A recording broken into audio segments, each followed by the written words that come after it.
अच्छा जी, अब ये जो लास्ट हमने डिस्कस किया था chemical equilibrium, those chemical reactions which occur in both direction, ठीक है। और उसके बाद हमने बात की थी केमिकल इक्विलिब्रियम की। केमिकल इक्विलिब्रियम क्या है कि when rate of forward reaction becomes equal to rate of backward reaction. Forward reaction और बैकवर्ड रिएक्शन की स्पीड किसी भी रिवर्सिबल रिएक्शन में when rate of forward reaction becomes equal to rate of backward reaction then it is called chemical equilibrium, ठीक है। तो जैसे हमने ये बात की थी कि किस तरह से इक्विलिब्रियम अचीव होता है, ये सारी बात हम लास्ट लेक्चर में कर चुके हैं। तो अगर किसी का मिस हुआ था मैं रिकॉर्डिंग अपलोड कर दूंगा, आप वहां से देख लीजिएगा, ठीक है। अच्छा, उसके बाद हमने ये ग्राफ ड्रॉ किया था और लास्ट में जो बात हुई थी कि conditions through which equilibrium can be disturb, ठीक है। बेसिकली हम यहाँ पे मतलब एक्चुअल तो ये प्रिंसिपल है ली चैटलियर्स प्रिंसिपल, हमारे पास यहाँ पे नाम से ये प्रिंसिपल नहीं है, ठीक है। बट सिंपल मैं स्टेटमेंट यहाँ पे डिस्कस करता हूँ आपके साथ कि कोई भी केमिकल रिएक्शन, अच्छा अब देखें, मतलब लेट सपोज हम कोई भी केमिकल रिएक्शन है N2H with hydrogen to make equilibrium, to make ammonia, ठीक है। अब ये केमिकल रिएक्शन, अब आप यूं समझें कि ये रिएक्शन में है। इक्विलिब्रियम का मतलब क्या है कि जितनी तेजी से फॉरवर्ड रिएक्शन हो रहा है उतनी ही तेजी से बैकवर्ड रिएक्शन हो रहा है। फॉरवर्ड रिएक्शन और बैकवर्ड रिएक्शन की स्पीड बराबर है, ठीक है। अब इस रिएक्शन का जो इक्विलिब्रियम है उसको डिस्टर्ब करने के लिए हम क्या करते हैं, या तो टेम्परेचर चेंज करते हैं, या प्रेशर चेंज करते हैं, या कॉन्सेंट्रेशन चेंज करते हैं, ठीक है। अभी इसको हम आगे डिटेल में एक एक फैक्टर को पढ़ेंगे, ठीक है। ये चीज ध्यान में रखिए। मैं फिलहाल सिर्फ आप सिंपल आपको ये बताना चाह रहा हूँ कि हम इक्विलिब्रियम को डिस्टर्ब कैसे करते हैं, कि आप या तो टेम्परेचर चेंज करेंगे, या प्रेशर चेंज करेंगे, या कंसेंट्रेशन, ये कहलाते हैं रिएक्शन स्ट्रेस, ठीक है। तो जैसे ही आप इनमें से कोई भी एक कंडीशन चेंज करेंगे तो रिएक्शन का जो इक्विलिब्रियम है वो डिस्टर्ब हो जाएगा, ठीक है। ये किसी भी एक पर्टिकुलर डायरेक्शन में जाएगा, और किस डायरेक्शन में जाएगा, ये उस डायरेक्शन में जाएगा कि ये दोबारा इक्विलिब्रियम को अचीव कर सके, ठीक है। यानी या तो ये फॉरवर्ड डायरेक्शन में मूव करेगा या बैकवर्ड डायरेक्शन। अब किस डायरेक्शन में जाएगा ये हमें प्रेडिक्ट करना है, वो हम आगे डिस्कस करते हैं। एक एक फैक्टर को अलग अलग डिस्कस करेंगे। जी बेटा, अब यहाँ तक बात क्लियर है। हमने यहाँ पे मतलब जो तीनों हैं इनको डिस्कस करना है। फॉर एग्जाम्पल सबसे पहले हम बात करते हैं चेंज इन टेम्परेचर।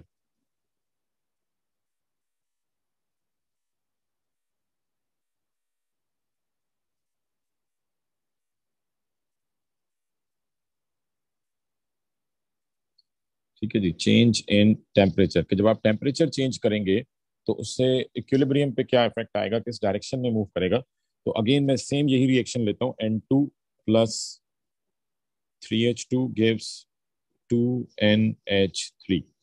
अच्छा, अब ये तो हम पहले ही पढ़ चुके हैं कि एनर्जी मतलब केमिकल एनर्जी की बेसिस के ऊपर या एनर्जी चेंजेस की बेसिस के ऊपर there are two types of chemical reaction, either reaction is exothermic और इट इज एंडोथर्मिक, ठीक है। तो अब ये जो पर्टिकुलर केमिकल रिएक्शन है इसकी डेल्टा एच है negative. Delta H for this reaction is negative, इसका मतलब ये है कि ये जो केमिकल रिएक्शन है this is exothermic in forward direction, ठीक है। फॉरवर्ड डायरेक्शन में यानी जब नाइट्रोजन और हाइड्रोजन रिएक्ट करेंगे तो अमोनिया गैस बनेगी, और अमोनिया गैस के बनने में एनर्जी रिलीज होगी। Delta H for this chemical reaction is negative, that means this reaction is exothermic.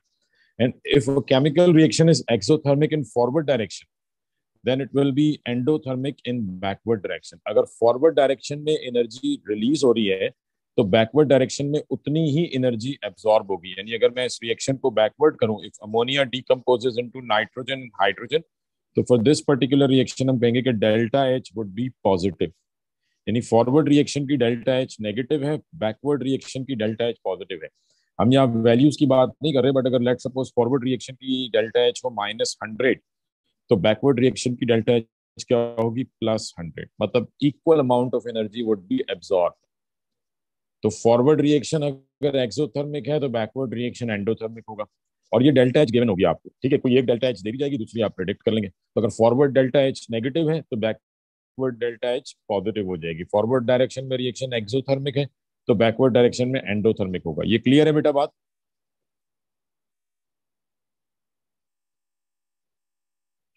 हाँ जी, यहां तक किसी को कोई कंफ्यूजन? ठीक है जी, तो हमने सिंपली कह दिया कि डेल्टा एच जो है ये डिसाइड करेगी कि रिएक्शन एक्सो है या एंडो है। तो अगर फॉरवर्ड डायरेक्शन में एक्सोथर्मिक होगा तो बैकवर्ड डायरेक्शन के अंदर एंडोथर्मिक हो जाएगा, ठीक है। अब सिंपल आपके पास जो क्वेश्चन आएगा हम direct paper point of view से इसको देखते हैं। पेपर में क्वेश्चन क्या आना है कि जी predict and explain the effect of increasing the temperature on the position और डायरेक्ट तरह से सवाल आ सकता है position of equilibrium of equilibrium का सिंपल ये है कि रिएक्शन किस डायरेक्शन में मूव करेगा अपवर्ड एक्सप्लेन पहले आप whether it's on the reactant side or on the product side. The reactant explain the effect of increasing the temperature on the position of equilibrium. ठीक है, तो अब लेट सपोज हमारे पास ये रिएक्शन सिलेंडर है जिसमें रिएक्शन हो रहा है. ठीक है, यहाँ पे इस वक्त नाइट्रोजन गैस भी मौजूद है, हाइड्रोजन गैस भी मौजूद है और अमोनिया गैस भी मौजूद है. बिकॉज इक्विलिब्रियम अचीव हो चुका है तो इसका मतलब there is certain amount of ammonia gas is also present and these gases are in chemical equilibrium. मतलब जितनी तेजी से अमोनिया नाइट्रोजन और हाइड्रोजन में कन्वर्ट हो रही है उतनी ही तेजी से नाइट्रोजन और हाइड्रोजन अमोनिया में कन्वर्ट हो रहे हैं. तो this reaction is in equilibrium. अब आपने सिंपल क्या किया कि आपने इसको हीट एनर्जी सप्लाई की. यही कहा गया ना, इंक्रीजिंग द टेम्परेचर बढ़ाएंगे, आप इसको देंगे केवी सप्लाई हीट, तो आपने हीट दी. तो when we heat energy system, जैसे ही आप हीट देंगे तो जो टेम्परेचर है कंटेनर का वो बढ़ेगा. यानी अब कंटेनर जो है ये सिंपल किस में काउंट होगा, सराउंडिंग में. तो temperature of the surroundings would increase. पहली बात तो ये कि जैसे ही आप टेम्परेचर बढ़ाएंगे, जैसे ही आप हीट एनर्जी देंगे, the temperature of surroundings will increase. यानी आपने सिंपल स्ट्रेस यहाँ पे क्या अप्लाई किया कि आपने टेम्परेचर बढ़ाया, आपने हीट एनर्जी दी. तो जैसे ही आप टेम्परेचर बढ़ाएंगे सराउंडिंग्स का टेम्परेचर बढ़ गया. ठीक है, और जैसे ही सराउंडिंग्स का टेम्परेचर बढ़ेगा, बेसिकली कोई भी केमिकल रिएक्शन जो है वो किसी एक पर्टिकुलर टेम्परेचर पे अचीव होता है. लेट्स सपोज ये जो केमिकल रिएक्शन है this is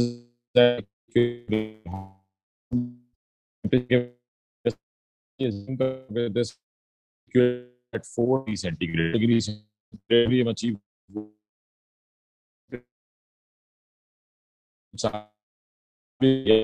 surrounding.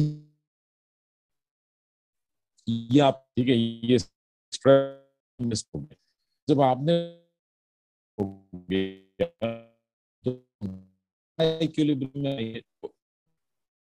Reacting party कौन से, हाइड्रोजन हाइड्रोजन अमोनिया. यानी ये जो रिएक्टिंग मिक्सचर है आपने टेम्परेचर बढ़ाया, ये दोबारा इक्विलिब्रियम में आने के लिए टेम्परेचर करेंगे, सराउंडिंग करने की कोशिश करें. जो रिएक्शन कितने टेम्परेचर पे था, 50 डिग्री सेंटीग्रेड पर, आपने टेम्परेचर बढ़ा दिया लेट से 500 डिग्री सेंटीग्रेड कर दिया. इक्विलिब्रियम में आने के लिए मिक्सचर 500 से लाने का रीगेन. यानी जैसे मैंने जो भी स्ट्रेस अप्लाएंगे रिएक्शन उसके इफेक्ट करेगा. अगर आपने टेम्परेचर बढ़ाया है तो रिएक्शन टेम्परेचर को कम करने की कोशिश करेगा ताकि दोबारा इक्विलिब्रियम अचीव हो सके. ठीक है जी बेटा, ये समझ में आ रही है बात. थोड़ा सा जरा कॉन्सेप्ट ऐसा है बट इसको जरा आपने अच्छी तरह से समझना है. आप टेम्परेचर को बढ़ाएं, अपने सराउंडिंग्स का टेम्परेचर इंक्रीज है तो अब जो रिएक्टिंग मिक्सचर को सराउंडिंग्स के टेम्परेचर को कम करने की कोशिश करेगा दोबारा इक्विलिब्रियम अचीव करने के लिए. जैसे हमने कहा कि टेम्परेचर इक्विलिब्रियम जो है वो अचीव होता है एट 400 डिग्री सेंटीग्रेड, बट आपने टेम्परेचर इंक्रीज कर दिया. ये रिएक्शन स्ट्रेस है. जैसे ही आप टेम्परेचर बढ़ाएंगे सराउंडिंग्स का, इक्विलिब्रियम डिस्टर्ब हो गया. अब दोबारा इक्विलिब्रियम में आने के लिए टेम्परेचर जो रिएक्टिंग मिक्सचर है ये टेम्परेचर को कम करने की कोशिश करेगा, सराउंडिंग्स के टेम्परेचर को कम. यानी जो स्ट्रेस आप अप्लाई करेंगे रिएक्शन उसके ऑपोजिट एक्ट करेगा. ये बात क्लियर है?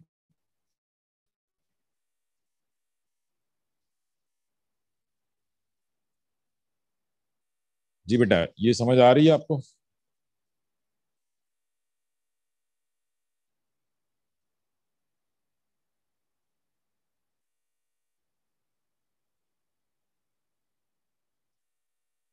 ठीक है, तो अब लेट सपोज अगर आपने टेम्परेचर बढ़ाया है, आपने सराउंडिंग्स का टेम्परेचर बढ़ाया है तो रिएक्टिंग मिक्सचर जो है वो दोबारा इक्विलिब्रियम में आने के लिए temperature of surrounding will increase and to decrease the temperature of surroundings, यानी इसने ऑपोजिट एक्ट करना है रिएक्शन ने, to decrease the temperature of surroundings.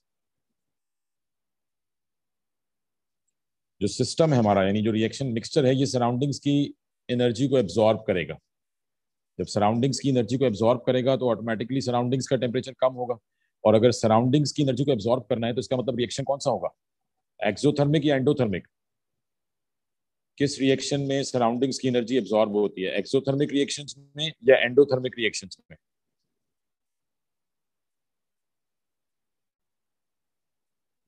Endothermic reactions के अंदर, ठीक है। तो सिंपल हम यहाँ पे ये कहेंगे the temperature of surroundings will increase and to decrease the temperature of surroundings so that it regains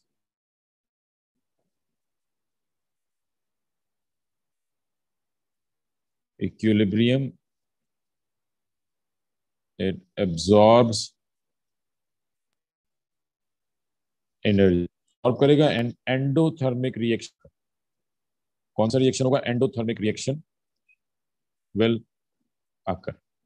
यानी आसान लफ्जों में, अब ये तो खैर काफी हमने इसको डिटेल में बात की है, but paper point of view से अगर हम डिस्कस करें तो आपको सिंपल यहाँ पे ये मालूम होना चाहिए कि जब भी आप टेम्परेचर बढ़ाएंगे, whenever we increase the temperature, increase in temperature का मतलब क्या है कि आपने सराउंडिंग का टेम्परेचर बढ़ा दिया, तो आप टेम्परेचर को कम करने के लिए रिएक्शन एनर्जी को एब्जॉर्ब करेगा, सराउंडिंग की एनर्जी को एब्जॉर्ब करेगा ताकि सराउंडिंग्स का टेम्परेचर कम हो। और कम करने के लिए रिएक्शन कौन सा होगा, एब्जॉर्ब करने के लिए रिएक्शन कौन सा होगा, एंडोथर्मिक। तो जब भी आप टेम्परेचर बढ़ाएंगे इट फेवर्स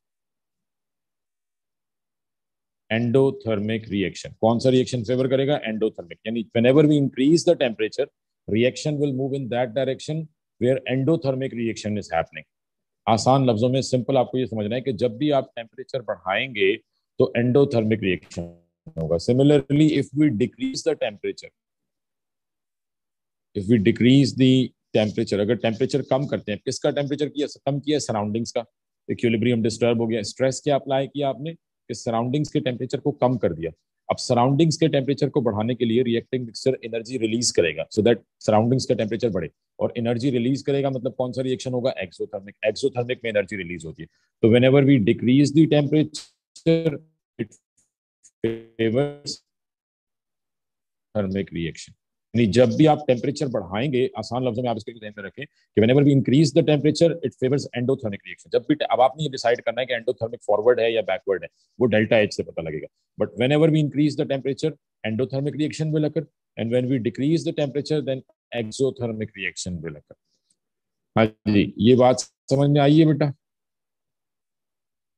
टेम्परेचर बढ़ाएंगे तो एंडोथर्मिक रिएक्शन होगा, टेम्परेचर कम करेंगे तो एक्सोथर्मिक रिएक्शन होगा। क्यों होगा, जैसे ही टेम्परेचर कम करेंगे सराउंडिंग्स का टेम्परेचर कम हो गया, सराउंडिंग्स के टेम्परेचर को बढ़ाने के लिए एनर्जी रिलीज करनी होगी। और एनर्जी रिलीज किस रिएक्शन में होती है, एक्सोथर्मिक रिएक्शंस में होती है। हाँ जी, ये बात समझ में आ रही है आप लोगों को? तो ये बड़ा सिंपल सा फैक्टर है जो आपको ध्यान में रखना है कि when we increase the temperature endothermic reaction occurs and when we decrease the temperature exothermic reaction occurs. ठीक है, अब पेपर में इसका आंसर कैसे लिखना है ये देखते हैं। यानी हमारे पास क्वेश्चन क्या था कि predict and explain the effect of increasing temperature on the position of equilibrium. तो अब आपने टेम्परेचर बढ़ाया है, इंक्रीज इन टेम्परेचर है। अब देखें यहाँ पे मैंने आपको डायरेक्शंस दे दी है, delta H forward, then negative, backward. बताएं अगर मैं टेम्परेचर पर्टिकुलर रिएक्शन होगा या बैकवर्ड होगा, कौन सा रिएक्शन होगा if we increase the temperature? इस पर्टिकुलर रिएक्शन के लिए रिएक्शन होगा या बैकवर्ड रिएक्शन होगा?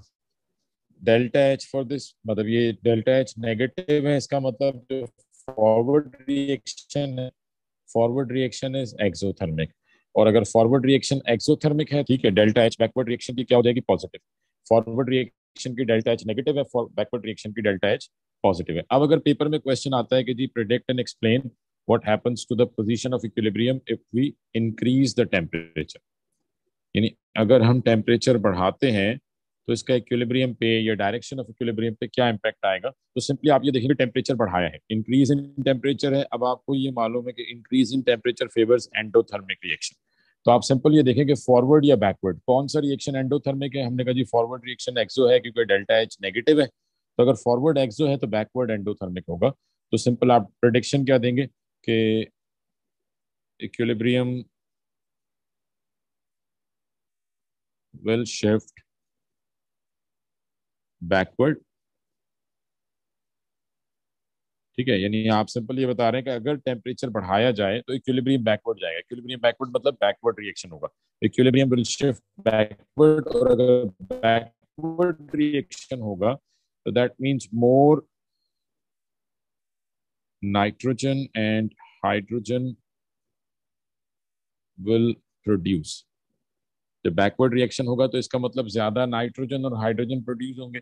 मींस के जब दोबारा इक्विलिब्रियम स्टैब्लिश होगा तो at that time we would have more nitrogen hydrogen, और जब तक बैकवर्ड रिएक्शन होता रहेगा नाइट्रोजन और हाइड्रोजन बनते रहेंगे। हमें सिंपल ये बताना है कि जब हम टेम्परेचर बढ़ाएंगे, टेम्परेचर बढ़ाने से equilibrium will shift backward and more nitrogen, backward reaction होगा that means more nitrogen and hydrogen will produce. अब ये तो प्रेडिक्शन हो गई। अब इसका रीजन क्या है? Because backward reaction is because backward reaction is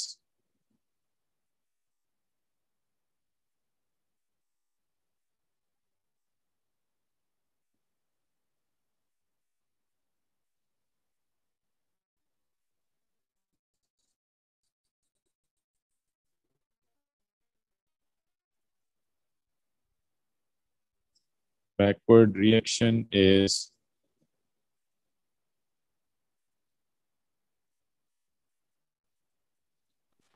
एक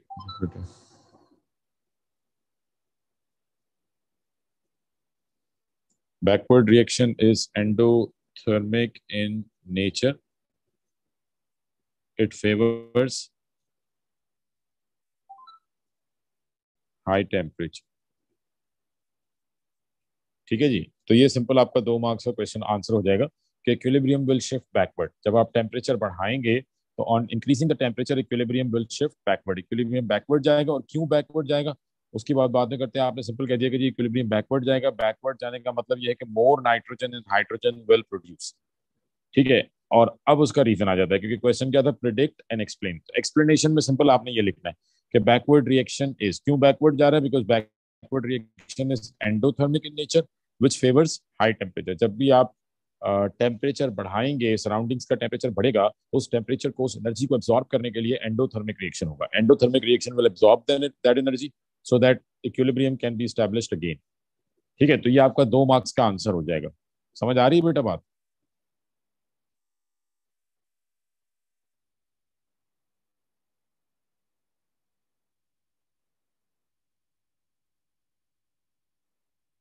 हाँ जी, क्लियर है ये?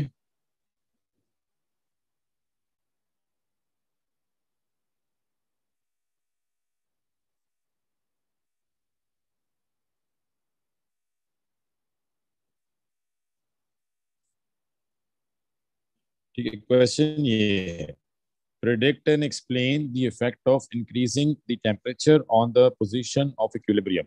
position of equilibrium पे टेम्परेचर का इम्पैक्ट क्या है, टेम्परेचर बढ़ाने का इम्पैक्ट क्या है, ये हमने बताना था। ठीक है, तो ये हमने बता दिया कि टेम्परेचर बढ़ाएंगे तो इक्विलिब्रियम किस डायरेक्शन में जाएगा, बैकवर्ड जाएगा, because backward reaction is endothermic in nature. Backward reaction जो है वो एंडोथर्मिक है। ठीक है, ऐसे ही लेट सपोज हम कहते हैं कि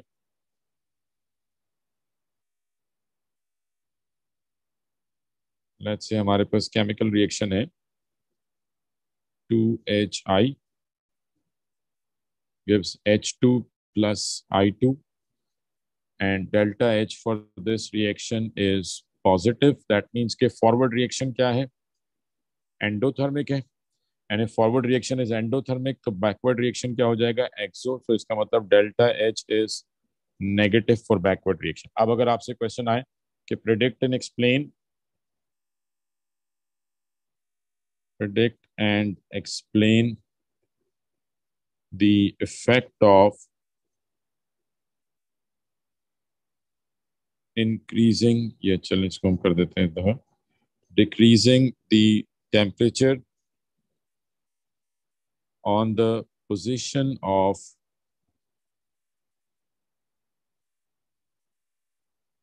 equilibrium।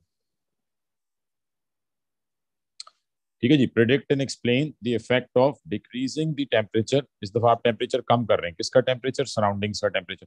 यानी जब भी आप टेम्परेचर बढ़ाते हैं या कम करते हैं तो ये हमेशा किसका होता है? सराउंडिंग्स का। ठीक है, तो predict and explain the effect of decreasing the temperature on the position of equilibrium. Position of equilibrium पे क्या इंपैक्ट आएगा if we decrease the temperature? तो if we decrease the temperature that mean surroundings का temperature कम हो गया। तो surroundings के टेम्परेचर को कम करने के लिए एनर्जी रिलीज करनी होगी, और एनर्जी रिलीज कौन से रिएक्शन से होती है? एक्सोथर्मिक। और इस पर्टिकुलर केस में एक्सोथर्मिक रिएक्शन बैकवर्ड डायरेक्शन में। तो whenever we decrease the temperature exothermic reaction occurs. तो अगेन आपके पास यहाँ पे आंसर क्या हो जाएगा? Equilibrium shifts backward, more hydrogen iodide form as backward reaction is exo, which favors low temperature. तो लो टेम्परेचर पे एक्सोथर्मिक रिएक्शन होगा सो दैट एनर्जी रिलीज हो और सराउंडिंग्स का टेम्परेचर बढ़े। जी बेटा, ये टेम्परेचर का इफेक्ट क्लियर है सबको? टेम्परेचर के इफेक्ट में किसी को कोई इशू? टेम्परेचर बढ़ेगा तो एंडोथर्मिक रिएक्शन होगा, टेम्परेचर कम होगा तो एक्सोथर्मिक रिएक्शन होगा। यहां तक किसी को कोई क्वेश्चन है तो पूछ ले बेटा। ठीक है जी, ये टेम्परेचर का इफेक्ट हो गया। अब उसके बाद नेक्स्ट जो स्ट्रेस है हमारा that is change in pressure.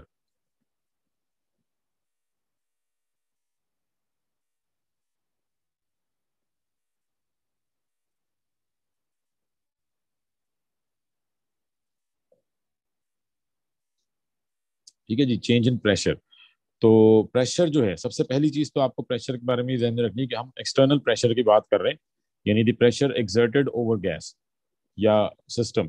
ठीक है, तो चेंज इन प्रेशर में पहली चीज आपको ये याद रखनी है कि pressure effects only those chemical reactions in which gas is involve. पहली चीज, सबसे जो मेन पॉइंट है वो ये कि pressure effects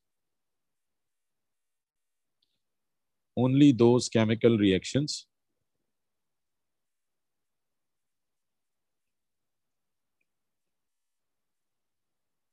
in which gas is involved। ठीक है जी, तो pressure effects only those chemical reactions in which gas is involve, जिसमें गैस इन्वॉल्व होगी। प्रेशर का इफेक्ट सिर्फ उन केमिकल रिएक्शंस पे आएगा जिसमें, क्योंकि because we can only compress और एक्सपेंड गैसेस। ठीक है, तो प्रेशर का इफेक्ट सिर्फ उस केमिकल रिएक्शन में आएगा जिसमें गैस इन्वॉल्व हो। मतलब लाजमी नहीं कि सारे के सारे सब्सटेंस जितने भी रिएक्टेंट प्रोडक्ट हैं सब गैस में हो। कोई एक या दो भी गैस फेज में है तो प्रेशर का इम्पैक्ट आएगा। तो पहला पॉइंट तो ये हो गया कि pressure effects only those chemical reactions in which gas is involved. Secondly, number of moles of gas. Number of moles of gas must be unequal on both sides। ठीक है, जिस केमिकल रिएक्शन की बात हो उसमें number of moles of gas, gas involve है, but if on both side number of moles are equal तो उस पर भी प्रेशर को कोई इफेक्ट नहीं होगा। यानी लेट सपोज मैं कहूँ कि जी हाइड्रोजन आयोडाइड, ये जो भी हमने केमिकल रिएक्शन देखा, hydrogen iodide decomposes to give hydrogen and iodine gas. अब आप कहें जी ये गैस है, हाइड्रोजन भी गैस है, आयोडीन भी गैस है।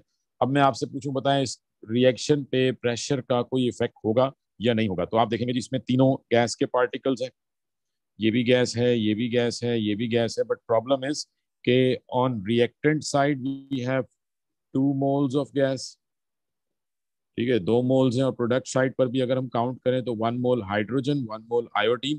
तो that means on product side we also have 2 moles of gas. तो क्योंकि दोनों साइड पे गैस के 2 ही मोल्स हैं तो हम सिंपल ये कह सकते हैं कि नो इफेक्ट ऑफ प्रेशर। अब क्यों नहीं होगा वो भी हम आगे चल के देखते हैं, बट सिंपल फिलहाल ये ध्यान में रखें कि because on both sides number of moles are same, therefore number of moles of gas के मोल सेम है, इसलिए प्रेशर का कोई इंपैक्ट नहीं होगा। हाँ जी, ये बात समझ में आई है बेटा? 2 पॉइंट्स हो गए। पहली चीज गैस इन्वॉल्व होनी चाहिए, secondly number of moles of gas must be unequal.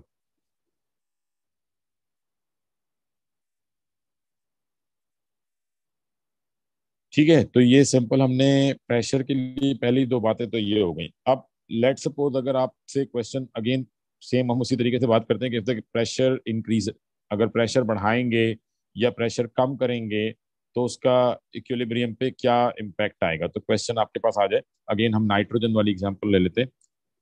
N2 + 3H2 gives 2NH3। अब यहाँ आपको डेल्टा एच देखने की जरूरत नहीं, वो सिर्फ टेम्परेचर के लिए है। ठीक है, आपने यहाँ पे मोल्स काउंट करने हैं। देखिए नाइट्रोजन भी गैस है, हाइड्रोजन भी गैस है और अमोनिया भी गैस है। प्रोडक्ट्स रिएक्टेंट साइड पर गैस के कितने मोल्स है? 4 मोल्स। और प्रोडक्ट साइड पर कितने मोल्स है? 2 मोल्स। तो मतलब गैसेस भी इन्वॉल्व हैं, नंबर ऑफ मोल्स भी अनइक्वल है, तो यहाँ प्रेशर का इफेक्ट आएगा। तो अब क्वेश्चन क्या बनेगा आपके पास कि जी प्रिडिक्ट एंड एक्सप्लेन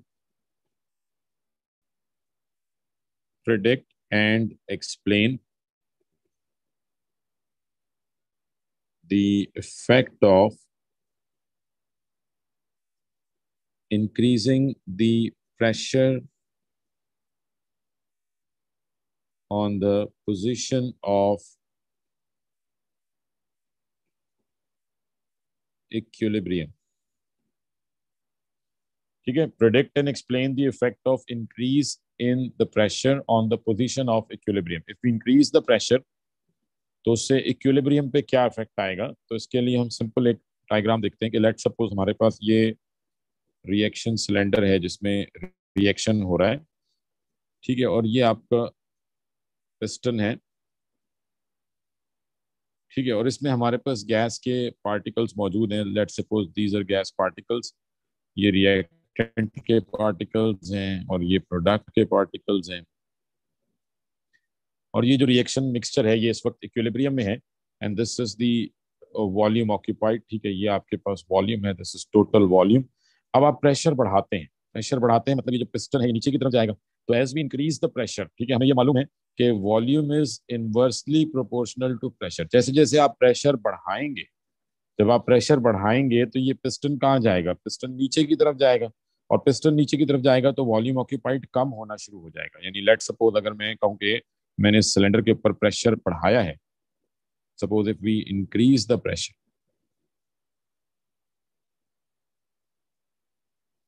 ठीक है, तो लेट सपोज ये आप पिस्टन को यहाँ पे ले आए तो इसका मतलब प्रेशर जो है वो आपने बढ़ा दिया है। ठीक है, अब जब प्रेशर आपने बढ़ा दिया तो इसका सिंपल इम्पैक्ट क्या है कि वॉल्यूम ऑक्यूपाइड कम हो गया। और वॉल्यूम ऑक्यूपाइड जब कम हो जाएगा तो आसान लफ्जों में ध्यान में रखें, as we increase the pressure volume कम होगा। और जब वॉल्यूम कम होगा तो equilibrium will shift in that direction where number of moles of gas are less, ताकि वो उस कम वॉल्यूम को इजीली ऑक्यूपाई कर सके। यानी जब वॉल्यूम कम होगा तो रिएक्शन भी उस तरफ जाएगा जहां पे गैस के मोल्स कम है।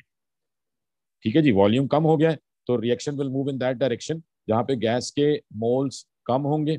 जितने कम, देखिए आपने प्रेशर बढ़ाया है, आपने प्रेशर को इंक्रीज किया है तो इक्विलिब्रियम में और प्रेशर को जैसे ही आप बढ़ाएंगे इक्विलिब्रियम डिस्टर्ब हो गया। अब दोबारा इक्विलिब्रियम में आने के लिए ये जो सिस्टम है, जो रिएक्टिंग गैस पार्टिकल्स हैं, ये प्रेशर को कम करेंगे।